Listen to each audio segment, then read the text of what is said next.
to see everyone here this afternoon. I'm going to talk a little bit about the history of the hunter, because I know Lester's going to talk more contemporary times. So I thought I'd start off by pointing out that the Hunter Valley, when it was first settled, was in the 1820s.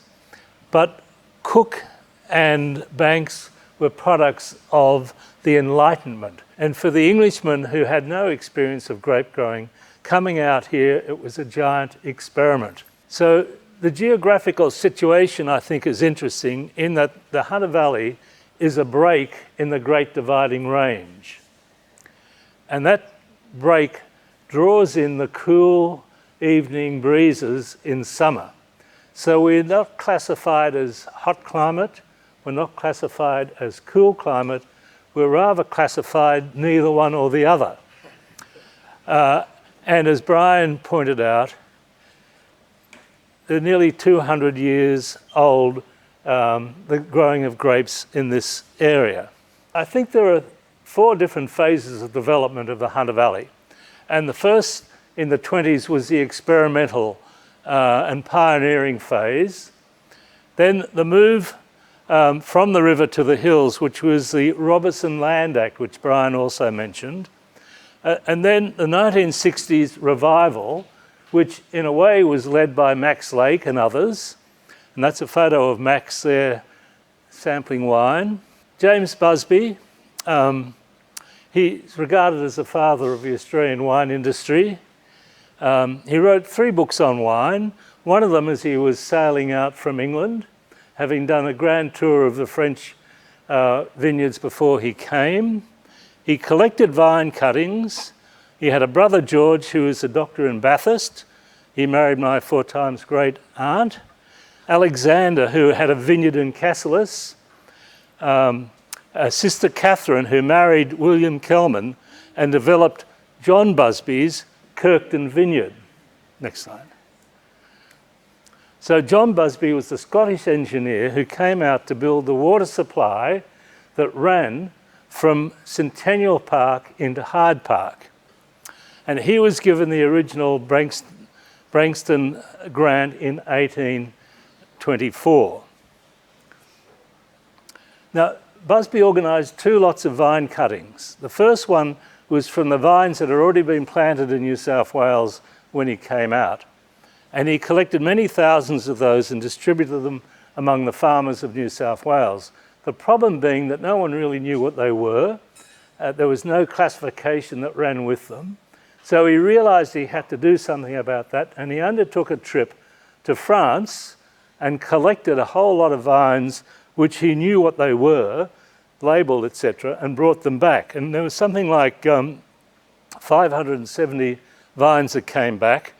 And these vines were divided into 3 lots. One went to the Botanical Gardens for distribution in New South Wales. One went to a nursery run by a man called Shepherd. And the other went to Kirkton near the Hunter River at Branxton. So 3 different lots. Where did he get some of these cuttings? Well, he got Chardonnay and Pinot Noir directly from the Clos de Vougeot in Burgundy.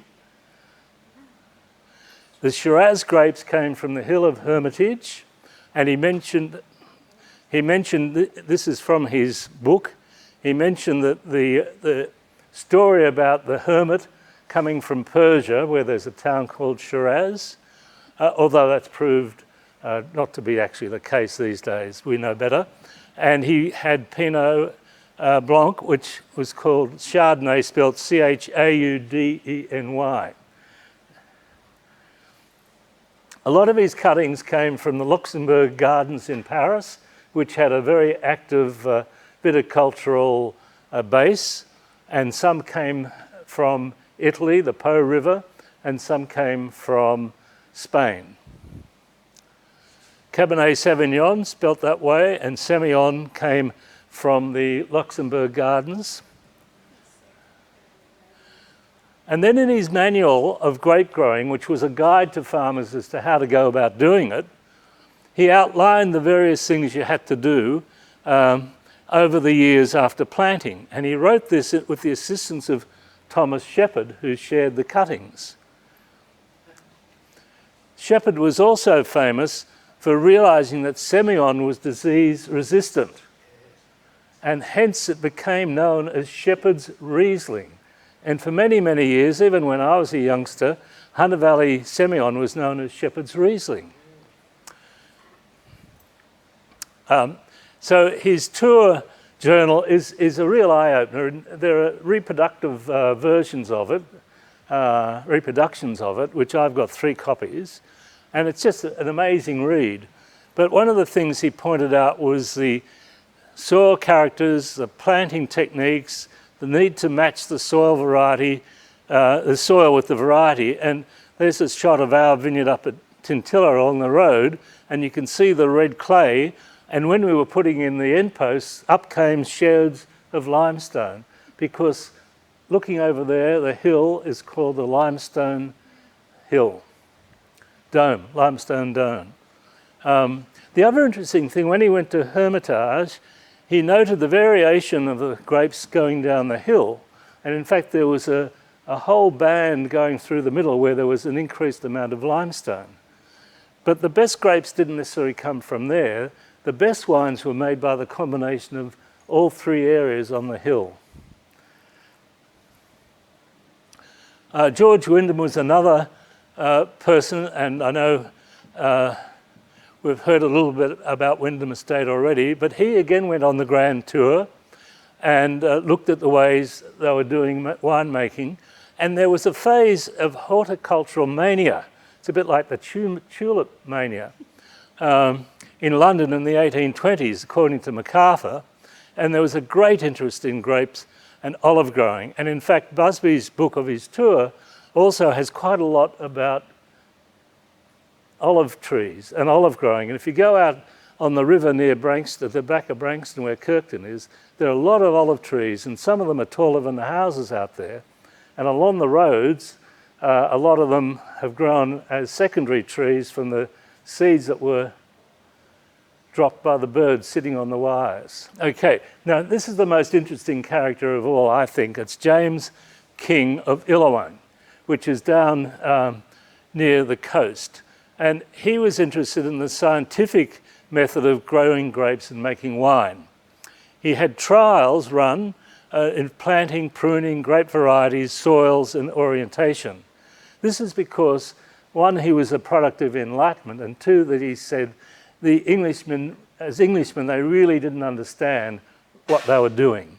And just on that note, it was really the vine dressers from Germany and Europe that came out later on that helped develop the industry here, because they came with that experience behind them.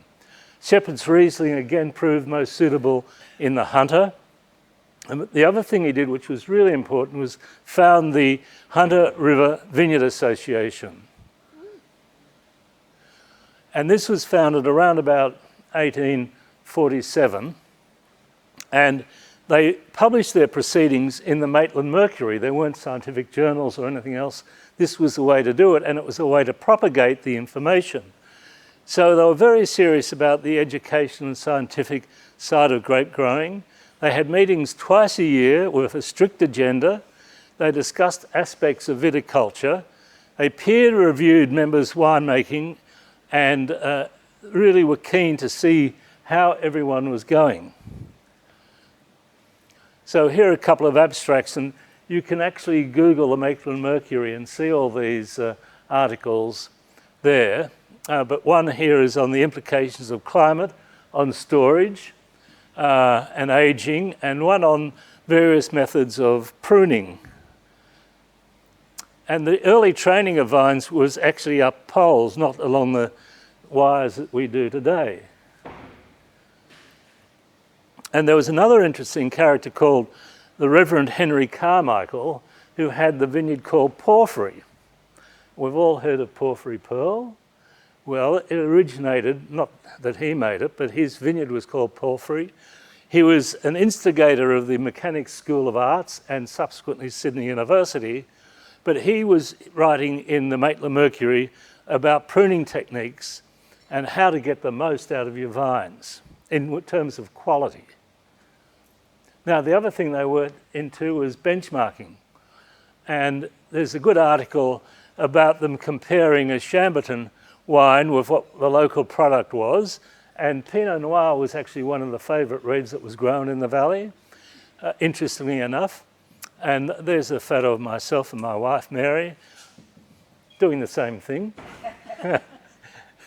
Now, I wanted to bring on this interesting character. It's Justus von Liebig, and probably no one's heard of him, but he actually had an incredible impact on the scientific world in Europe. And he was the one who understood and discovered the importance of NPK into plant nutrition. He was an inspired teacher. He invented or discovered chloroform. But one of the things he did, which was really had an impact, was he invented a way of preserving milk and OXO cubes. But the milk preservation meant that they no longer needed to have wet nurses, and wet nurses often transferred tuberculosis to the infants. So it was a major public health breakthrough. More importantly, he was a great supporter of the Hunter Vineyard Association, and he undertook to do chemical analysis of the wines that King sent over to him. He was made an honorary member of the Hunter River Vineyard Association, and there's an example of something he sent back, of an analysis looking at the pH and various aspects of the wine. Dr. Lindemann, another important pioneer who again saw wine as an important substitute for spirits, but he also was very keen on producing wines that had quality. The maturation of wines was important. He had cool sandstone cellars, and the cultivars that he worked with were Semillon, Shiraz, and Verdelho. Now, here's an interesting thing. King came across stuck ferments, and in the late 1850s, he realized that the problem was the yeast, that the yeast were exhausted, and to correct a stuck ferment, you had to put new yeast in that was still active. And this was before Pasteur had described the importance of yeast in the production of wine. So there was a background knowledge that yeast had something to do with it, and he was advanced in his approach to winemaking in that he actually had a sacrometer, which was something that most people didn't have to measure the level of sugar in his wines. A little known fact also is that the Paris exhibition of 1855, the famous exhibition where the Bordeaux wines were classified, both King and MacArthur put wines into the Paris exhibition, and both of them got gold medals. And the wines were served at the closing ceremony of the Paris exhibition. So by the 1880s, the fermentation principles that Pasteur put forward, everyone accepted and understood, and the Hunter had benefited from this because its pioneers had looked at the way to make wine with a scientific approach, starting from no knowledge at all. They weren't locked into history or to tradition. They actually were flexible enough to look at ways and means that made a difference. And by the 1882 Bordeaux exhibition, 6 gold medals. And von Liebig wrote to James King, congratulating him on their scientific approach and saying that this would sooner or later bring forward the best fruit and the best wines. Just a brief thing around Hermitage, the mountains and hills and river flats, which we all know about around here. Now, it's interesting that much of the area occupies what was called the Rothbury Estate, which was owned by the Mitchell family. And this is a map from 1909, or a sales map, where they subdivided all this area. Brian, your house is about here. All right. They sold it off, all those, but you've got to provide the building. So they auctioned off this land to get the money to build the Mitchell Library, which is an outstanding contribution, which we should all be very proud of.